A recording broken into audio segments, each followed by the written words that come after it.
नमस्कार मित्रों, YouTube channel पर आपका स्वागत है। मित्रों, यदि आपने YouTube चैनल को सब्सक्राइब नहीं किया है तो सब्सक्राइब करें, बेल आइकन को दबाएं और ऑल को सेलेक्ट करें। मित्रों, आज हम बात करने वाले हैं प्रधानमंत्री यशस्वी छात्रवृत्ति योजना 2023 के बारे में। यह छात्रवृत्ति योजना कक्षा 9 व कक्षा 11 के बालकों के लिए है। छात्रवृत्ति की मुख्य बातें आपको बता देते हैं। वाइब्रेंट इंडिया है तो पीएम यंग अचीवर्स स्कॉलरशिप योजना, ओबीसी और अन्य के लिए पीएम यशस्वी प्रवेश परीक्षा, और ये छात्रवृत्ति है। इसके अंदर आप देख रहे हैं ये इसके ऑनलाइन फॉर्म भरे जाएंगे और इसकी वेबसाइट आप देख रहे हैं। इस वेबसाइट के ऊपर इस फॉर्म को भरा जा सकता है, तो ये इसकी वेबसाइट रहेगी। अब इसकी मुख्य सूचनाएं हैं वो आपको बता दिए रहे हैं।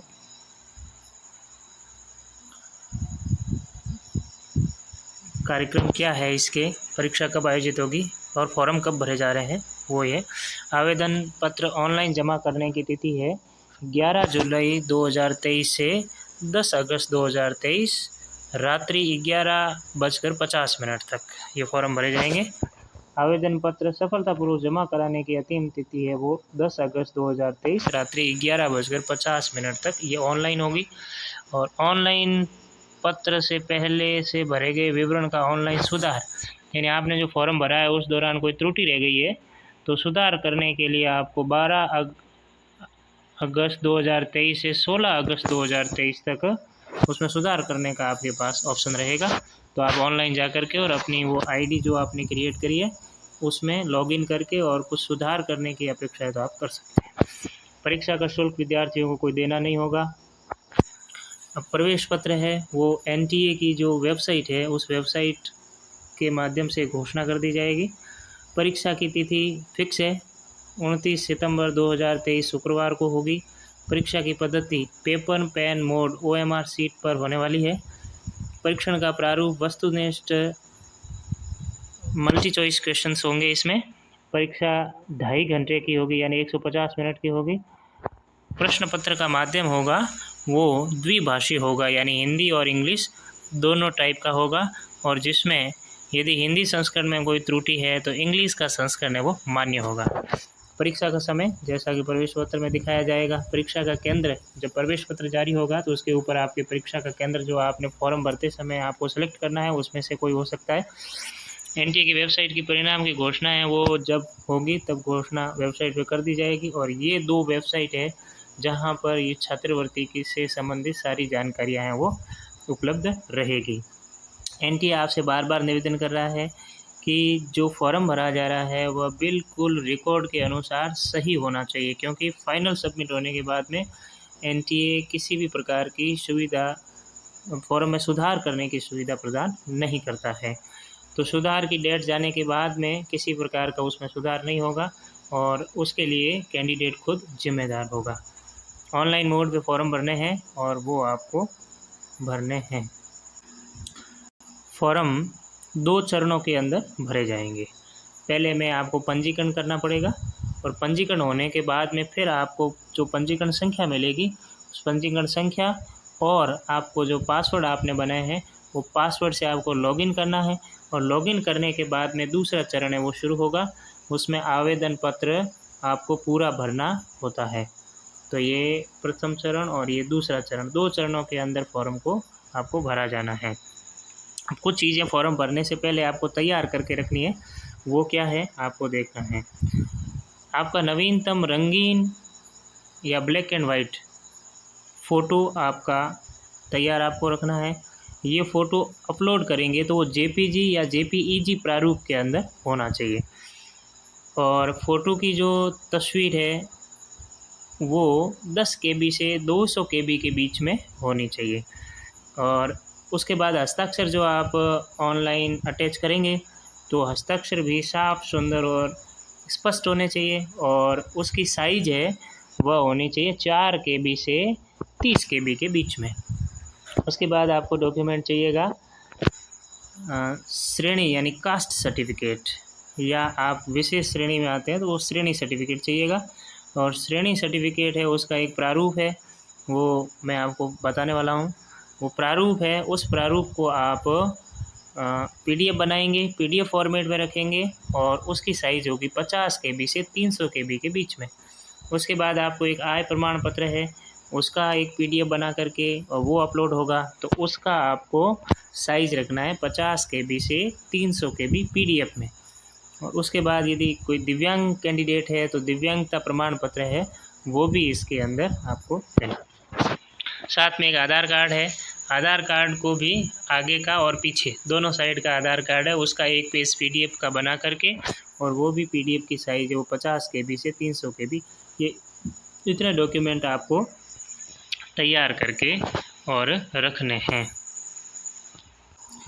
अब एक NTA और चीज़ कह रहा है कि आप जो फॉर्म भर रहे हैं उसमें अभ्यर्थी को ये सुनिश्चित करना चाहिए कि उन्होंने सही ईमेल पता और मोबाइल नंबर प्रदान किया है।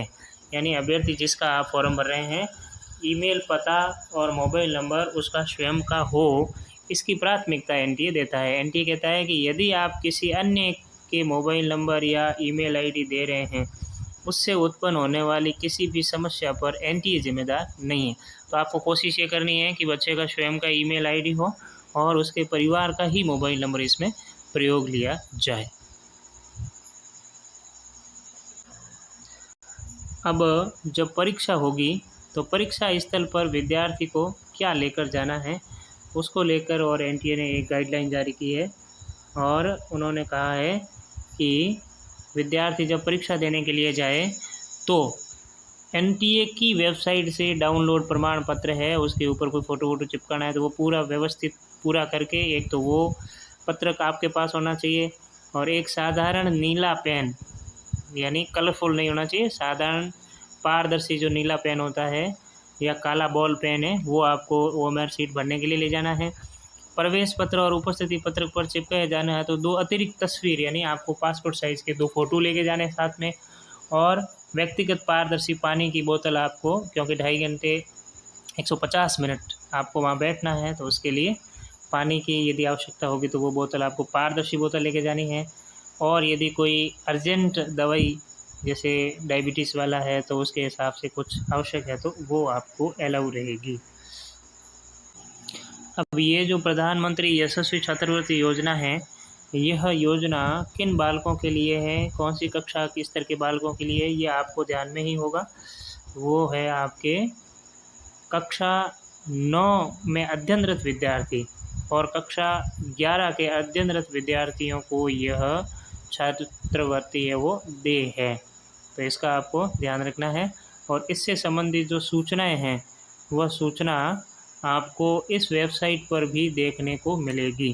तो आप ये जो वेबसाइट का एड्रेस है, इस वेबसाइट पर जाकर के भी आप है जो उससे संबंधित सूचना को देख सकते। अब परीक्षा की पद्धति क्या होगी, तो परीक्षा येट 2023 paper pen mode OMR sheet पर आधारित होगी।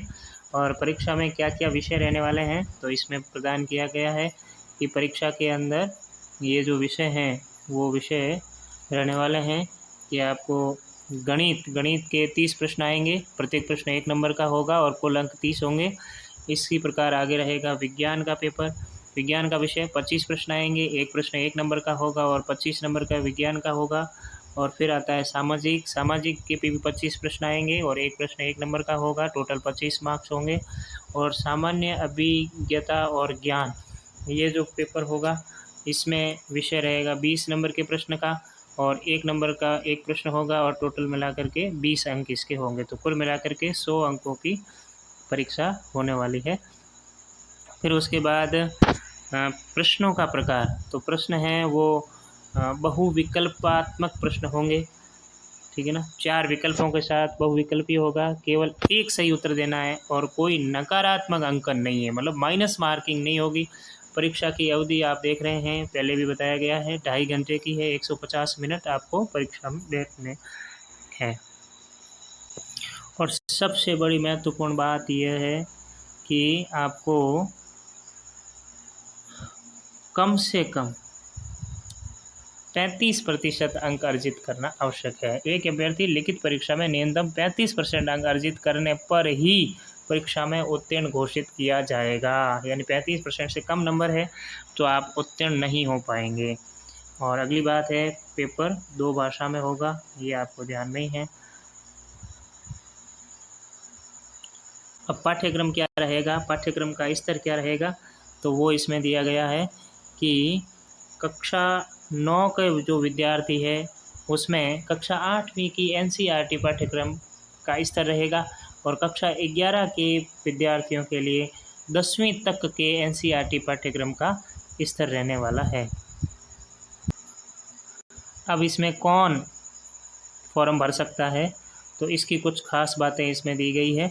पहला है वो भारतीय नागरिक होना चाहिए, और दूसरा है कि उसकी category OBC, EBC and DNT श्रेणी से संबंधित हुआ होना चाहिए, और तीसरा है उन्हें निर्धारित टॉप क्लास स्कूल में अध्ययनरत होना चाहिए।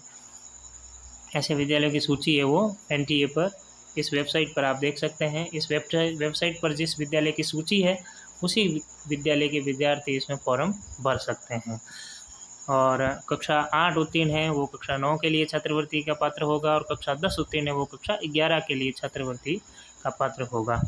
माता पिता अभिभावक की जो आय सीमा है वो आय सीमा 2.5 लाख रुपए से अधिक नहीं होनी चाहिए। यदि 2.5 लाख रुपए से अधिक है तो वो इस छात्रवृत्ति का पात्र नहीं होगा। अब जन्म तिथि का मैटर है, तो वो आप देख सकते हैं कि कक्षा 9 का बच्चा है वो उसकी जन्म तिथि 1/4/2007 से 31/3/2011 के बीच में होनी चाहिए, और ये जो तारीख लिखी है वो भी इसमें शामिल है। और कक्षा 11 के जो बालक बालिकाएं हैं उनकी जन्म तिथि 1 अप्रैल 2005 से 31/3/2009 के बीच में होनी चाहिए। लड़के लड़कियां दोनों आवेदन कर सकते हैं।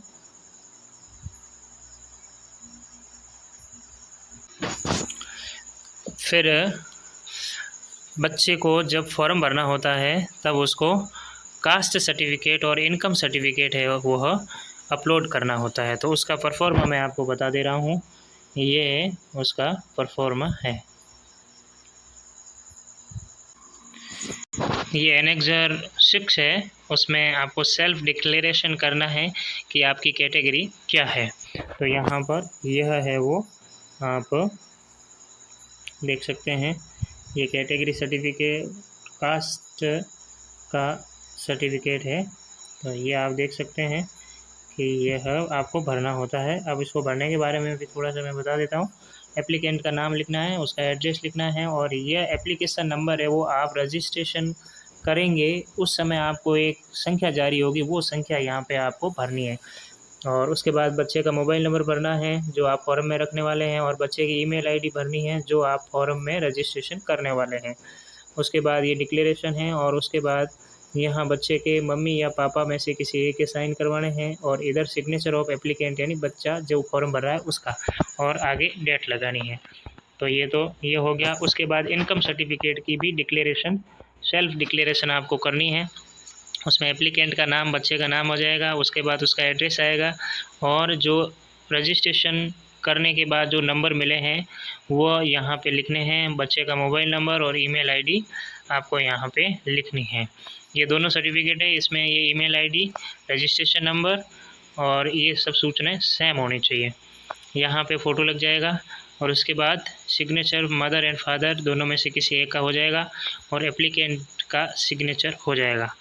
तो ये 2 परफॉर्माज है जिनको आपको पूरा भरना है, भर करके और इसकी PDF बना करके और आपको अपलोड भी करना है। अब चलते हैं कि ऑनलाइन फॉर्म की प्रक्रिया क्या है और ऑनलाइन फॉर्म कैसे भरा जा सकता है, इसको लेकर के और NTA की साइट पर चलते हैं। अब आपको कोई भी ब्राउज़र है उसका प्रयोग करना है।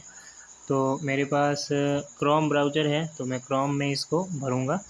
तो ये क्रोम ब्राउज़र है, इसको आप क्लिक करेंगे। क्रोम को क्लिक कर दिया है। अब यहाँ पर आपने, ये मेरी तो डायरेक्ट साइट खुली हुई है, आप यहाँ पे लिखेंगे सीधा डायरेक्ट PMNTA ऐसा लिखेंगे और गूगल पे इसको सर्च करेंगे। तो सर्च करते ही सबसे ऊपर जो वेबसाइट आपको दिख रही है उस वेबसाइट को आपको क्या करना है, सेलेक्ट करना है। ये जो वेबसाइट है इस वेबसाइट को आप सेलेक्ट करेंगे। तो चलिए करते हैं। ये एनटीए की वेबसाइट खुल गई है। अब आपको इस वेबसाइट के ऊपर नीचे की ओर स्क्रॉल करना है।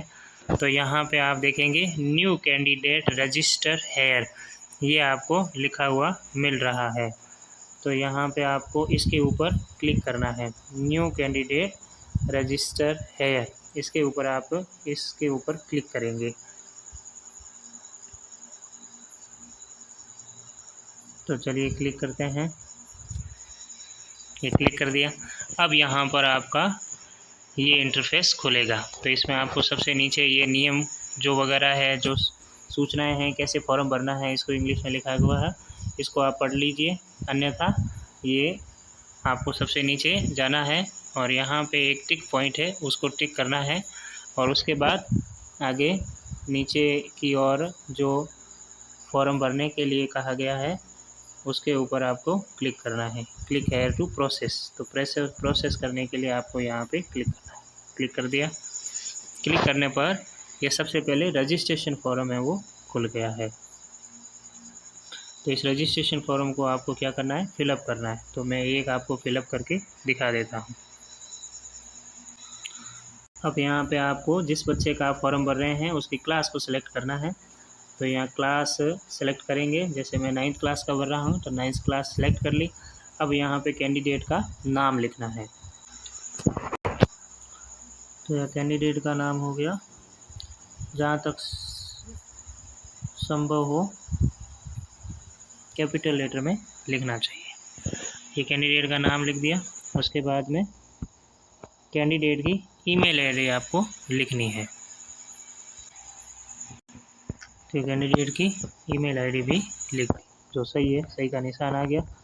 अब यहाँ पे ये कंफर्म ईमेल आईडी करनी है, यानी ये जो आपने ईमेल आईडी लिखी है इसको वापस आपको पुनः लिखना है। तो सेम टू सेम आएगी। तो कंफर्म हो गई ये भी। अब आपको यहाँ पे मोबाइल नंबर लिखना है। तो यहाँ पे मोबाइल नंबर लिख लीजिए। ये आपके हो गए मोबाइल नंबर। उसके बाद में यहाँ पे आपको अल्टरनेट मोबाइल नंबर कोई है तो वो लिख लीजिए, नहीं तो बच्चे की डेट ऑफ बर्थ में सबसे पहले आपको ईयर सेलेक्ट करना चाहिए, फिर उसके बाद मंथ, और फिर उसके बाद में डेट को आपको सेलेक्ट करना है। तो ये इसकी जन्म तिथि है वो पड़ती। फिर यहाँ पे आपको अपनी इच्छा से पासवर्ड क्रिएट करने हैं।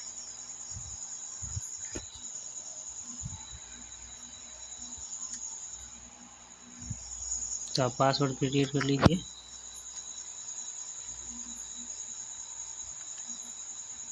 पासवर्ड के अंदर स्ट्रॉन्ग पासवर्ड बनाने के लिए आपको कैपिटल लेटर, फिर कोई स्मॉल लेटर ले लीजिए, फिर आपको कोई @ या डैश इस तरीके से ले लीजिए और उसके बाद आप अंक डालेंगे।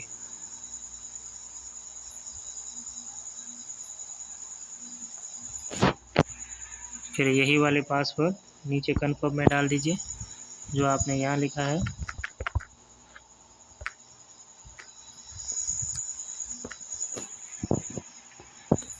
ये दोनों सेम पासवर्ड होते ग्रीन निशान आ जाएगा। उसके बाद में आपको सिक्योरिटिकेशन कोई एक सेलेक्ट करना है। ये दोनों हैं, दोनों में से कोई एक सेलेक्ट करना है। तो मैंने ये सेलेक्ट कर लिया है और यहाँ पर ये लिख भी लिया है। तो ये यहाँ तक की प्रोसेस पूरी हो गई। और उसके बाद में आपको क्या करना है, ये जो कैप्चा दिया गया है इस कैप्चे को इसके अंदर भरना है। ठीक से कैप्चा भर लेंगे, ध्यान से भरेंगे, आपको कैप्चा गलत नहीं हो। ये कैप्चा भरे, साइड में क्लिक करते ही आपको ये शो कर देगा कि आपका कैप्चा है वो ठीक नहीं है, इसमें अभी तक कोई न कोई त्रुटि है। तो त्रुटि का आप पता करेंगे।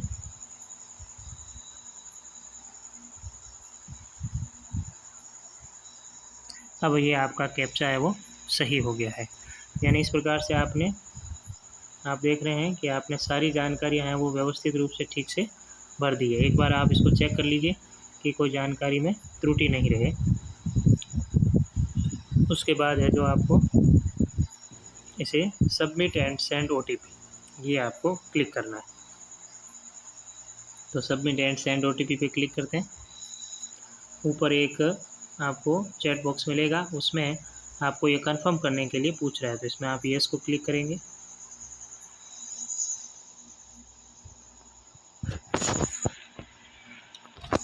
पूरे इंडिया में फॉर्म भरे जा रहे हैं, इसलिए साइट थोड़ी सी स्लो चलती है। ये रजिस्ट्रेशन हो गया है, ये थैंक यू फॉर रजिस्ट्रेशन। तो ये जो अभी फॉर्म भरा था उसका रजिस्ट्रेशन हो गया। आप ओके दबाएंगे। ओके दबाने के बाद जो ईमेल आईडी आपने दिया है उस ईमेल आईडी पर OTP गया है, तो आप उस ईमेल आईडी पे जाइए। चलिए चलते हैं और उस OTP लेके आते हैं।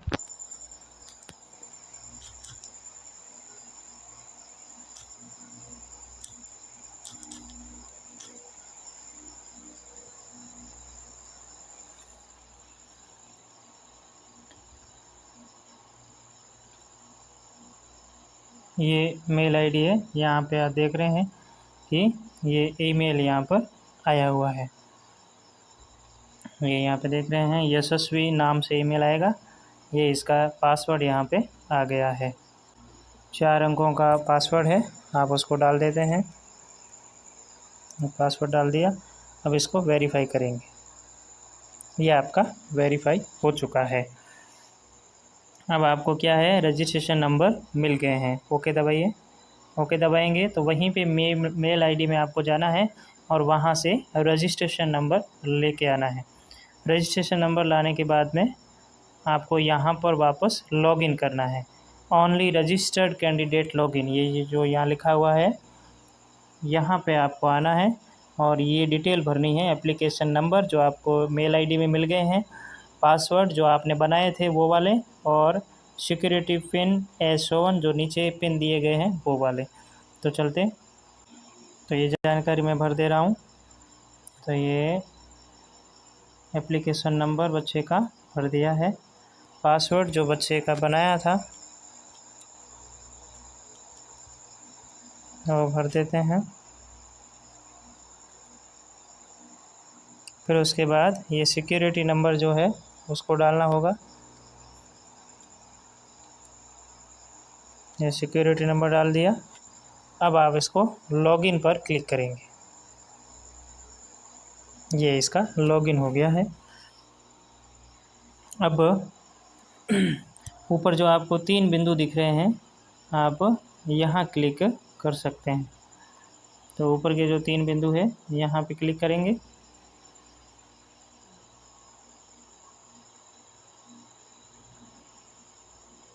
यहाँ क्लिक करने के बाद आगे होम लिखा हुआ है, होम पे क्लिक करेंगे। तो ये बच्चे का यहाँ पे रजिस्ट्रेशन कंप्लीट बता रहा है। अब आगे नीचे की ओर स्क्रॉल करेंगे तो इस रजिस्ट्रेशन नंबर पर ये फॉर्म रजिस्टर्ड हो गया।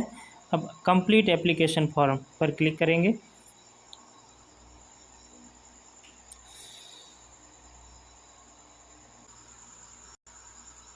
कंप्लीट एप्लीकेशन फॉर्म पर ये क्लिक कर दिया तो अब ये पूरा फॉर्म खुल गया है। इसके 3 स्टेप है। रजिस्ट्रेशन आपका हो गया है तो वो ग्रीन बता रहा है, ये ग्रीन बता रहा है। और अब आपको एप्लीकेशन फॉर्म भरना है। तो ये एप्लीकेशन फॉर्म की प्रक्रिया को शुरू करते हैं। तो यहाँ पे आप देख रहे हैं बच्चे का नाम आ गया, बच्चे की जन्म तिथि सही है, इसको थोड़ा सा आपको ध्यान से देख लेना है। और फिर बच्चे के फादर का नाम आपको यहाँ पे लिखना है। चलिए लिख लेते हैं।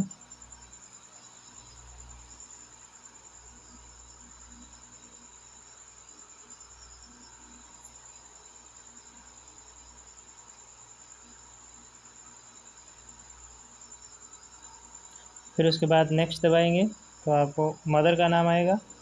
तो यहाँ पे मदर का नाम भी लिख लेते हैं। ये मदर का नाम हो गया। फिर नेक्स्ट डालेंगे तो आपको जेंडर सेलेक्ट करना है, आपका कैंडिडेट जो है उसका जेंडर। फिर आपको नेशनलिटी सेलेक्ट करनी है। फिर यहाँ पे ये चैट बॉक्स है, इसके ऊपर आप क्लिक करेंगे आधार के लिए। फिर आइडेंटिटी टाइप आपने आधार पे क्लिक किया है तो ये आधार हो गया। फिर यहाँ पे आपको आधार नंबर डालने, तो कैंडिडेट के तो यहाँ पे आधार नंबर भर दे रहा हूँ मैं। ये आधार नंबर भर दिए हैं। अब इसके बाद आपको अपना सेलेक्ट टेरिटरी उसको सेलेक्ट करना है, स्टेट को, तो ये अपना स्टेट हो गया। फिर कैटेगरी बच्चे की कौन सी कैटेगरी में आप फॉर्म भर रहे हैं, तो वो कैटेगरी इन तीनों में से आपको डीएनटी में है या आप ईबीसी में है या ओबीसी में है। तो ये बच्चा ओबीसी का है तो मैं उसको डाल देता हूँ। फिर आपकी डिसेबिलिटी यदि है तो यस कीजिए, नहीं है तो नो कीजिए। फिर यहाँ पे आपके कैप्चा है, उस कैप्चा को आप ठीक से भर लीजिए।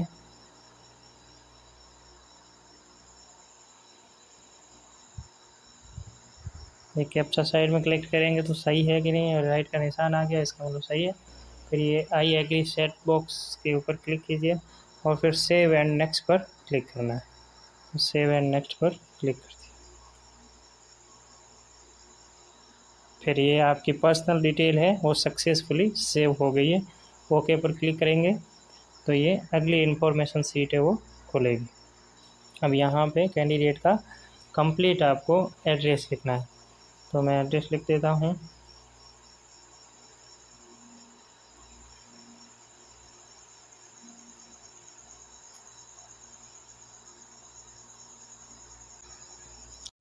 ये मैंने एड्रेस भर लिया है। अब उसके बाद में यहाँ पे आपको सेलेक्ट स्टेट सेलेक्ट करना है, तो आपका जो स्टेट है आप उसको सेलेक्ट कर लीजिए। उसके बाद में आपको सिटी यानी डिस्ट्रिक्ट होगा आपका ज़िला, वो पे सेलेक्ट करना है।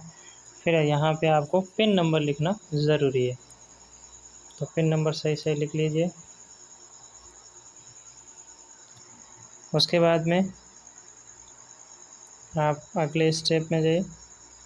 अगले में आपको फिर से वो एड्रेस लिखना है। एड्रेस में यदि आपका ऊपर वाला और नीचे परमानेंट एड्रेस सेम है तो आप सेम एज प्रेजेंट एड्रेस कर लीजिए, तो ये ऑटोमेटिकली फिलअप हो जाएगा, नहीं तो आपको भरना होगा। फिर ये मेल आईडी आ गई और उसके बाद ये आपको कैप्चा है उसको ठीक से भरना है, तो कैप्चा को भर लीजिए। ये कैप्चा साइड में क्लिक करेंगे तो कैप्चा यदि सही है तो राइट का निशान आ जाएगा, निशान आ गया। फिर ये चैट बॉक्स है, इसको क्लिक कीजिए और इसको क्लिक करने के बाद में सेव एंड नेक्स्ट पर क्लिक करना, तो ये हो गया सेव एंड नेक्स्ट। तो ये भी आपके कॉन्टैक्ट डिटेल है वो आपकी ठीक तरह से सेव हो गई है। अब ओके पे क्लिक कीजिए। अब उसके बाद में आपके बच्चे का एजुकेशनल डिटेल आपको भरना है, तो एजुकेशनल डिटेल में ये चैट बॉक्स है, इसको आप क्लिक कीजिए। उसके बाद मीडियम जो आप बच्चे का एग्ज़ाम का मीडियम था आप उसको क्लिक कीजिए। अब यहाँ पे आपको अपने एग्ज़ाम सेंटर आप कहाँ चाहते हैं वो कोई 4 एग्ज़ाम सेंटर आपको भरने हैं। तो सबसे पहले आप स्टेट चेक कीजिए, स्टेट के बाद में किस ज़िले में आपको फर्स्ट चॉइस रखना चाहते हैं तो आप वो भरिए। फिर सेकंड चॉइस में यही वाली प्रक्रिया को फिर से करना है, तो ये मैं कर लेता हूँ। सेकंड चॉइस ये हमारी रहेगी। फिर थर्ड चॉइस को भी भरना है, कम से कम इसमें 4 मांगी गई है, हमें 4 भरनी चाहिए, अन्यथा कम से कम 2 आपको भरनी चाहिए।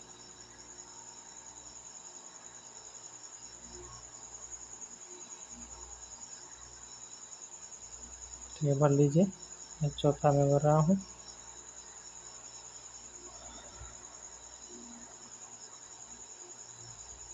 ये अपने ऑप्शन क्लिक कर दिया। अब आपको वापस कैप्चा डालना है, ठीक तरीके से आपको कैप्चा डालना है। उसके साइड में आप क्लिक कीजिए, तो कैप्चा सही है वो कंफर्म हो जाएगा। ये राइट का निशान आ गया, इसका मतलब कैप्चा सही। आई एग्री चैट बॉक्स पे क्लिक कीजिए और उसके बाद सेव एंड नेक्स्ट पर क्लिक कीजिए। ये भी आपका एग्ज़ाम डिटेल है वो भी आपकी सक्सेसफुल हो गई है। फिर उसके बाद में आपके आता है एकेडमिक नॉलेज। तो इसमें आपने स्टेट ऑफ स्कूल, कौन से स्टेट की विद्यालय है, तो आपका जो स्टेट है, जिस स्टेट का विद्यालय से आपने 8वीं पास करी है तो वो पे डालेंगे, और स्टेट के कौन से ज़िले से करी है तो वो इसमें डालेंगे। फिर यहाँ पे आपके स्कूल का नेम आएगा। अब यहाँ पे आपको विद्यालय का नाम है उसको सेलेक्ट करना है।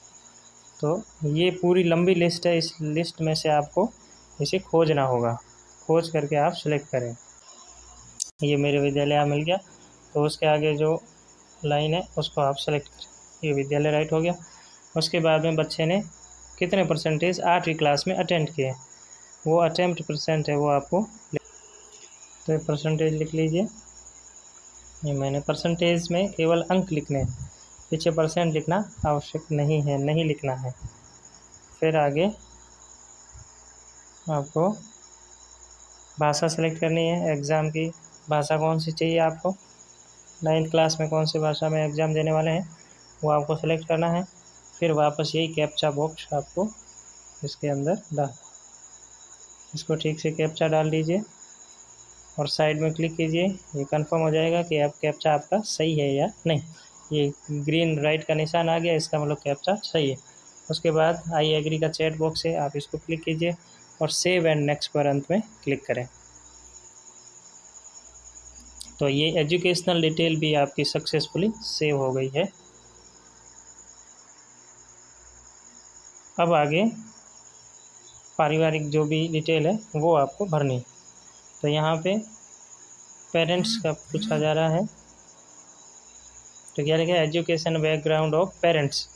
तो जो पेरेंट्स है वो उसका एजुकेशनल आपको यहाँ पे सेलेक्ट करना है। स्कूलिंग की है कंप्लीट तो स्कूलिंग, ग्रेजुएट है तो ग्रेजुएट, पोस्ट ग्रेजुएट और पीएचडी ऐसा कुछ किया तो वो, और स्कूलिंग कंप्लीट नहीं है तो वो इलिटरेट हो गए। फिर ऑक्यूपेशन ऑफ पेरेंट्स, पेरेंट्स क्या करते हैं, तो जो करते हैं वो आपको इसमें सेलेक्ट करना है। फिर एनुअल इनकम इनकी कितनी, सीधी सी बात है 2.5 लाख से कम होनी ज़रूरी है, अन्यथा ये फॉर्म भी नहीं भर सकते। फिर आपके ब्रदर की संख्या कितनी है, सिस्टर की संख्या कितनी है कैंडिडेट के, और तो यहाँ पे कितने ब्रदर है उसको सेलेक्ट करना है। यहाँ पे इनकम के चैट बॉक्स को सेलेक्ट करना है। फिर आपके सिस्टर कितनी है वो सेलेक्ट करना है, और उसके बाद में ये कह रहा है कि are you recipient of any other scholarship. यदि ये विद्यार्थी कोई दूसरी स्कॉलरशिप ले रहा है तो उसमें यस है तो ले रहा है तो यस, नहीं ले रहा है तो नो लिखना। फिर इस कैंडिडेट का कोई भाई बहन यदि इसको स्कॉलरशिप ले रहा है तो यस लिखें, नहीं ले रहा है तो नो लिखें। उसके बाद पुनः ये कैप्चा डालें, ठीक तरीके से कैप्चा को डालना और साइड में क्लिक करेंगे तो पता चल जाएगा ये कैप्चा सही है, तो ग्रीन लाइन आ जाएगी। उसके बाद आई एग्री चैट बॉक्स डालिए और फिर आपको क्या करना है, सेव एंड नेक्स्ट। तो ये आपके अदर डिटेल जो है वो भी आपके सक्सेसफुली सेव हो गई है। अब उसके बाद आपको क्या करना है, डॉक्यूमेंट अपलोड करने हैं। तो इन डॉक्यूमेंट्स में आपको क्या चाहिए, सबसे पहले फ़ोटो चाहिए 10 KB से 200 KB के बीच का, JPG चाहिए। फिर सिग्नेचर चाहिए JBC फॉर्मेट में, और वो 4 KB से 30 KB का होना चाहिए। फिर इनकम सर्टिफिकेट जो परफॉर्मा मैंने आपको बताया था उसको ठीक तरीके से भरा हुआ, उसका फ़ोटो चाहिए 50 KB से 300 KB के बीच। फिर कैटेगरी यानी कास्ट सर्टिफिकेट जो था, कैटेगरी सर्टिफिकेट जो था उसको आप इसमें डालें, वो भी 50 से 300 KB का PDF होना चाहिए। फिर आधार एनरोलमेंट है उसका डॉक्यूमेंट आपको इसमें अपलोड करना है, ये PDF फॉर्मेट में होगा और 50 से 300 KB के बीच में होगा। तो ये 5 डॉक्यूमेंट इसके अंदर चाहिए। तो चलिए डॉक्यूमेंट अपलोड करते हैं। तो अब कैंडिडेट के डॉक्यूमेंट को अपलोड करते हैं। तो सबसे पहले चूज़ फाइल पर सेलेक्ट करते हैं, फिर फाइल्स पर जाइए। फाइल्स पे जाने के बाद आपने जहाँ पर डॉक्यूमेंट को सेव किया है उस फोल्डर में आपको जाना है।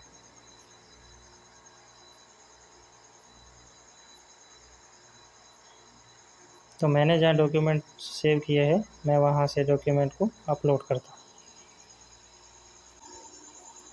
ये मैंने इसको सेलेक्ट किया। सबसे पहले आधार सेलेक्ट कर रहा हूँ, तो ये आधार को मैंने सेलेक्ट किया। Aadhaar enrolled ID document uploaded successful, ये आधार हो गया। उसके बाद में मैं डाल रहा हूँ कैटेगरी सर्टिफिकेट।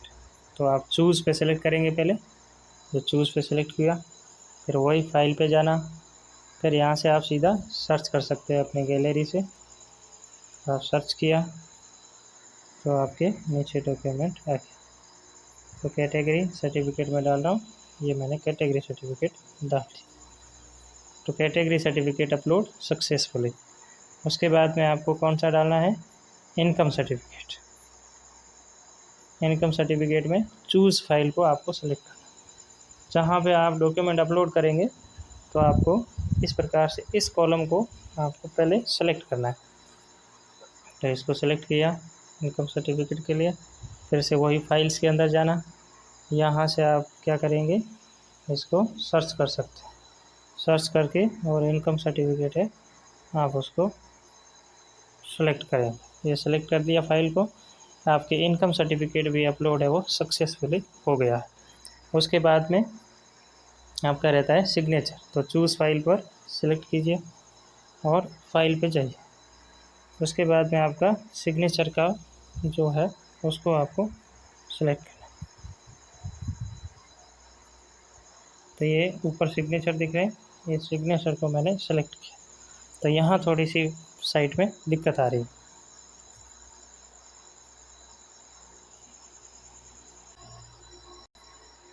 फ़ोटो चूज़ कर लीजिए। तो यहाँ पे आप फ़ोटो चूज़ करेंगे, तो ये फ़ोटो चूज़ किया और ये फ़ोटो सिलेक्ट हो गया है। उसके बाद आप सिग्नेचर को सिलेक्ट कीजिए और यहाँ पे आप देखेंगे आपको जो सिग्नेचर है उसको आपको सिलेक्ट करना। सिग्नेचर सिलेक्ट किए, ये भी अपलोड हो गया। अब ये सभी डॉक्यूमेंट है वो आपके अपलोड हो चुके हैं। इसके बाद आपको नीचे जो सेव एंड नेक्स्ट बटन है इसको दबाना है। आप देख रहे हैं कि आपका फ़ोटो सिग्नेचर शो हो रहे हैं। अब ये बटन दबा दिया, उसके बाद ये आपके सेव हो गए हैं। अब ये फाइनल आपका फॉर्म खुल गया है। अब इस फॉर्म के अंदर आपको सारी जानकारियाँ ठीक से एक बार नज़र मार के देख लेनी है कि आपकी सारी जानकारियाँ सही हैं, सही भरी हुई है। यदि सही नहीं है तो आप क्या करेंगे, ये बैक बटन दबा करके और उसको सही करेंगे और उसके बाद में इधर फाइनल सबमिट है उसको क्लिक कर देंगे। फाइनल सबमिट क्लिक करने के बाद में ये आपसे फिर से वेरीफाई करवाता है कि आपने name, mother name, father name, date of birth, gender, email ID और एड्रेस वगैरह सब ठीक से देख लिया है। अब फाइनल सबमिट पे दबाना है। फाइनल सबमिट हो गया। अब उसके बाद में आप देख रहे हैं कि आपका रजिस्ट्रेशन कंप्लीट बता रहा है, एप्लीकेशन फॉर्म कंप्लीट बता रहा है। अब आप डाउनलोड एप्लीकेशन फॉर्म पे क्लिक कीजिए तो आपका पूरा फॉर्म है वो आपके फ़ोन या कंप्यूटर में डाउनलोड हो जाएगा, या ईमेल आईडी पर भी ये सब कुछ भेज दिया गया है। अब आपका ये कंप्लीट हो चुका है, अब आप इसे लॉग आउट कर सकते हैं। तो इस प्रकार मित्रों, इस महती योजना का आप फॉर्म बड़ी आसानी से भर सकते हैं अपने मोबाइल और कंप्यूटर से। आपको ये वीडियो अच्छा लगा है तो आप इसे चैनल को सब्सक्राइब कीजिए, वीडियो को लाइक व शेयर कीजिए और बेल आइकन दबा करके और ऑल को सिलेक्ट कीजिए ताकि ऐसे ही ज्ञानवर्धक वीडियो आप तक पहुंचते रहें। धन्यवाद। जय हिंद, जय भारत।